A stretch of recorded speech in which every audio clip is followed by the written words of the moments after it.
नमस्कार, न्यूज 24 देख रहे हैं आप। मैं हूं आपके साथ पूजा। स्वागत है आपका सुबह की ब्रेकिंग न्यूज में। दिल्ली में कोरोना के मामलों ने रिकॉर्ड तोड़ दिया है। यहां एक दिन में कोरोना के मरीजों का आंकड़ा 1000 के पार पहुंच गया। दिल्ली में 24 घंटे में 1024 मामले सामने आए, वहीं 13 लोगों की जान चली गई।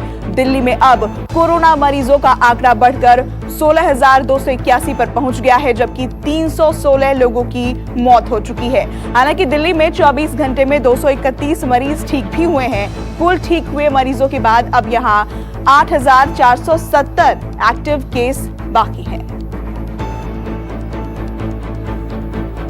और ज्यादा जानकारी के साथ हमारे सहयोगी पवन मिश्रा हमारे साथ लाइव जुड़ गए हैं। पवन, दिल्ली में 1000 के ऊपर एक दिन में केसेस सामने आए हैं। क्या वजह है? क्या लॉकडाउन 4 में जिस तरह की रियायत दी गई है कहीं ना कहीं इसकी वजह से हो रहा है, या फिर जो टेस्ट है वो ज्यादा हुए हैं इन दिनों में? पूजा, सबसे पहले आपको हम बता दें कि ज्यादा पीछे जाने की जरूरत नहीं है। सिर्फ एक हफ्ता का अगर आंकड़ा आप देखिए, एक हफ्ता अगर पिछले एक हफ्ते की अगर बात करें तो रोजाना दर बदर मरीजों की संख्या बढ़ती चली गई। अगर पहला सोमवार की अगर बात करें तो 200 मरीज की संख्या बढ़ी, मंगलवार की बात करें तो 270 मरीजों की संख्या बढ़ी, बुधवार की बात करें तो 400 के लगभग मरीजों की संख्या बढ़ी, और यह हफ्ता शुक्रवार आज शुरू होने वाला है और 1000 से ऊपर मरीज। तो कैसे क्या है, हमें भी इस बात के अचंभित हम भी हुए कि सरकार इस तरह से जागरूक कर रही है।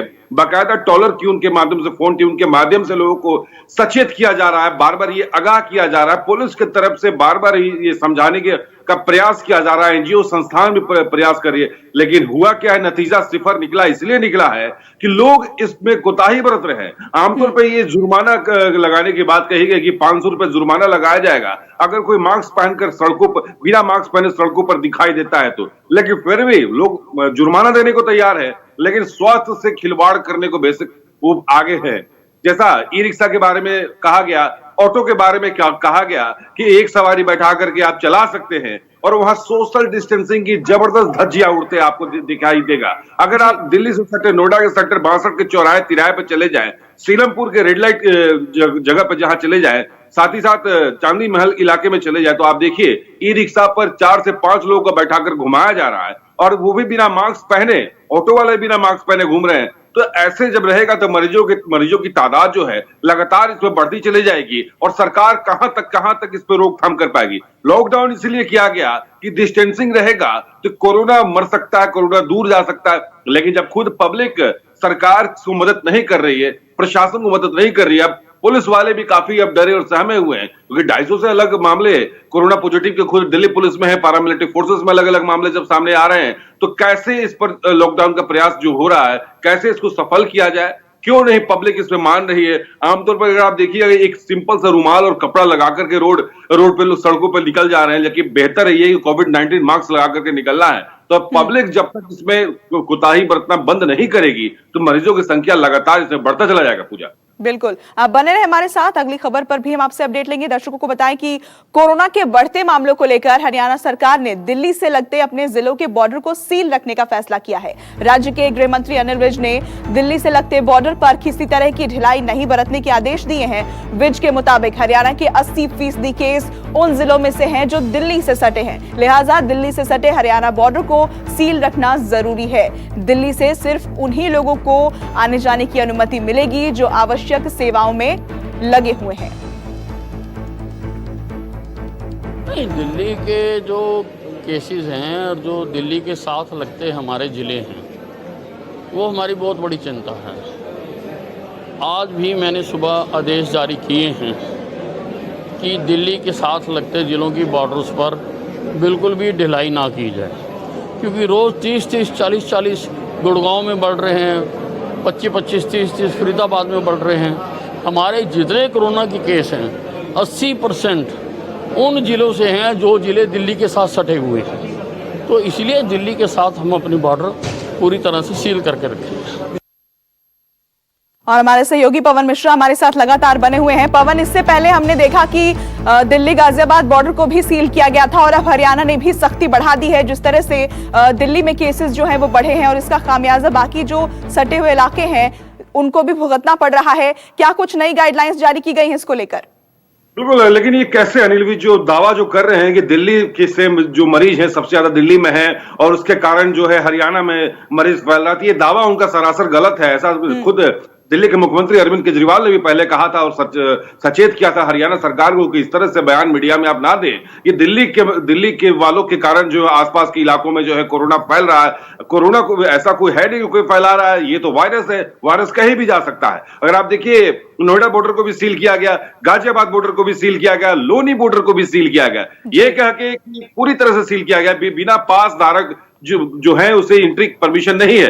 तो आप पिछले एक हफ्ता का आंकड़ा देखिए तो कि सड़कों पर महाजाम की स्थिति बनी, नोएडा बॉर्डर पर महाजाम, गाजीपुर बॉर्डर पर महाजाम।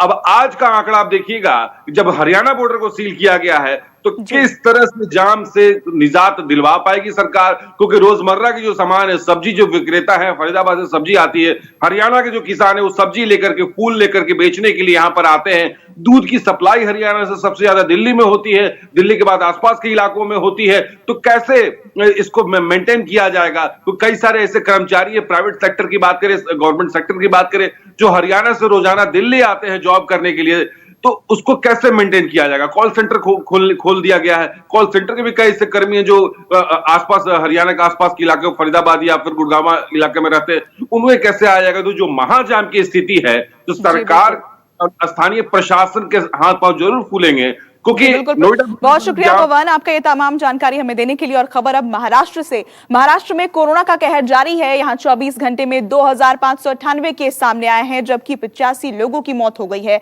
राज्य में अब तक 59,546 मामले सामने आ चुके हैं, जबकि 1,982 लोगों की जान जा चुकी है। हालांकि 18,616 मरीज ठीक होकर डिस्चार्ज भी किए जा चुके हैं। देश में महाराष्ट्र, तो महाराष्ट्र में मुंबई कोरोना संक्रमण से सबसे ज्यादा प्रभावित है। मुंबई में अब तक 35,485 केस सामने आ चुके हैं, जबकि पिछले 24 घंटे में 38 मौत के साथ मृतकों का आंकड़ा जो है वो बढ़कर 1,135 पर जा पहुंचा है। और हमारे सहयोगी इंद्रजीत सिंह मुंबई से हमारे साथ लाइव जुड़ गए हैं। इंद्रजीत, क्या वजह है लगातार देश में महाराष्ट्र और महाराष्ट्र की बात करें तो वहां पर मुंबई केसेस जो हैं वो कम नहीं हो रहे हैं?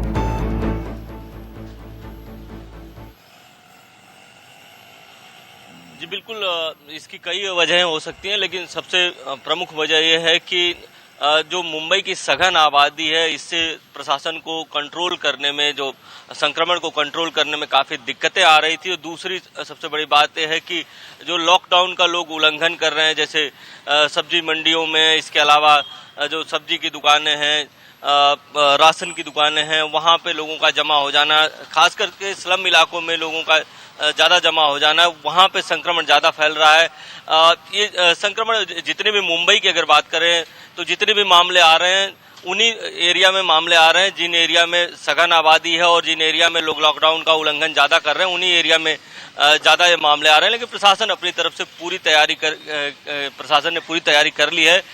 करीब 1.5 लाख बेड तैयार किया गया है। सिर्फ मुंबई के लिए 1.5 लाख बेड की तैयारी की गई है। इसके अलावा जो भी कोई कोरोना पॉजिटिव मिलता है उसके संपर्क में क्लोज कांटेक्ट में आए 15 लोगों की जांच की जा रही है। तो प्रशासन अपनी तरफ से पूरी कोशिश कर रही है, लेकिन हाँ ये जरूर है कि अभी भी मामले घट नहीं रहे हैं। अगर पिछले 2-3 दिन के आंकड़े देखें तो थोड़े कम जरूर हुए थे, लेकिन कल फिर ये मामले तेजी से बढ़े हैं, जो प्रशासन की चिंता और बढ़ा सकते हैं। शुक्रिया इंद्रजीत, आपका ये जानकारी हमें देने के लिए। बढ़ते आगे खबर गुजरात से। गुजरात में भी कोरोना के मरीजों का बढ़ना लगातार जारी है। यहाँ 24 घंटे में कोरोना के 366 केस सामने आए, जबकि 22 लोगों की मौत हो गई। वहीं 454 लोग ठीक होकर डिस्चार्ज किए गए हैं। गुजरात में अब मरीजों का आंकड़ा बढ़कर 15,571 हो गया है, जबकि मौत की संख्या बढ़कर 960 पर पहुंच गई है। गुजरात में संक्रमण से सबसे ज्यादा प्रभावित इलाका अहमदाबाद है, जहां 24 घंटे में 247 मामले सामने आए हैं, जबकि 16 लोगों की मौत हुई है। अहमदाबाद में मरीजों का आंकड़ा बढ़कर 11,344 हो गया है, जबकि मृतकों की संख्या 780 पर पहुंच गई है। लॉकडाउन 5.0 को लेकर जारी मंथन के बीच केंद्रीय गृह मंत्री अमित शाह ने कल सभी राज्यों के मुख्यमंत्रियों के साथ बातचीत की। उन्होंने लॉकडाउन 4.0 को लेकर मुख्यमंत्रियों के विचार जाने और मौजूदा हालात पर चर्चा की। अमित शाह ने 31 मई के बाद लॉकडाउन को लेकर राज्यों की राय भी ली। लॉकडाउन 4.0 31 मई को खत्म हो रहा है और आगे को लेकर मंथन जारी है। हालांकि अभी तक लॉकडाउन 5.0 को लेकर कुछ साफ नहीं हो पाया है। उम्मीद की जा रही है कि 31 मई को पीएम मोदी मन की बात कार्यक्रम में स्थिति कुछ साफ कर सकते हैं। तो लॉकडाउन 5.0 को लेकर मुख्यमंत्रियों की राय जानी गृह मंत्री अमित शाह ने और 4.0 के मौजूदा हालात पर भी चर्चा की गई। दिल्ली से हमारे सहयोगी मनीष कुमार हमारे साथ लाइव जुड़ गए हैं। मनीष, क्या कुछ मंथन किया गया, मुख्यमंत्रियों से जो बातचीत की गई है और मुख्यमंत्रियों की तरफ से क्या फीडबैक दिया गया है लॉकडाउन 4.0 को लेकर, और क्या लगता है लॉकडाउन 5.0 जब आएगा तो उसमें कितनी राहत और मिलेगी, कहां सख्ती की जाएगी? देखिए, गृह मंत्री अमित शाह ने हर मुख्यमंत्रियों से अलग अलग बातचीत की है, उनसे लॉकडाउन को लेकर फीडबैक लिया है। आपको पता है कि जब लॉकडाउन 4 को जब एक्सटेंड किया गया था 31 मई तक के लिए, उसमें तमाम राज्यों को जिम्मेदारी दी गई थी, उनको खुद उनपे छोड़ा गया था कि किस तरीके से वो मैनेज करना चाहते हैं इसको, संक्रमण को लेकर कितनी ढीले देना चाहते हैं अपने अपने राज्यों में। तो ये अधिकार जो है राज्यों को केंद्र सरकार ने लॉकडाउन 4 के दौरान दिया था। लेकिन लॉकडाउन 5 में किस तरीके से शेप अप लेगा, इस बात उन्होंने सुझाव भी लिए हैं तमाम मुख्यमंत्रियों से। और जाहिर तौर पर क्योंकि 31 मई को रविवार को लॉकडाउन 4 खत्म हो रहा, लॉकडाउन 5 किस हद तक होगा, कितने रिस्ट्रिक्शंस होंगी, किस तरीके से खोला जाएगा, बिजनेस एक्टिविटी किस हद तक अलाउ की जाएगी, इन तमाम बातों को लेकर गृह मंत्री अमित शाह ने राज्यों के मुख्यमंत्री से सलाह मशवरा किया है। और जाहिर तौर पर कल आपको ध्यान है कि गृह मंत्री मुख्यमंत्रियों की बात करने से पहले कैबिनेट सचिव ने भी तमाम राज्यों के जो है चीफ सेक्रेटरी से बात की है। तो जाहिर तौर पर और खास तौर से 13 जो डिस्ट्रिक्ट ऐसे हैं जहां सबसे ज्यादा कोरोना संक्रमण का मामला है, वहां के अधिकारियों से बात की है। तो जाहिर तौर पर ये सारा असेसमेंट करके जो है सरकार ये फैसला करेगी कि लॉकडाउन 5 में कितनी छूटें दी जाएंगी। जाहिर तौर पर कुछ और रियायतों के साथ कहा जा रहा है कि इकोनॉमिक एक्टिविटी को जी, बहुत शुक्रिया मनीष आपका इस अपडेट के लिए।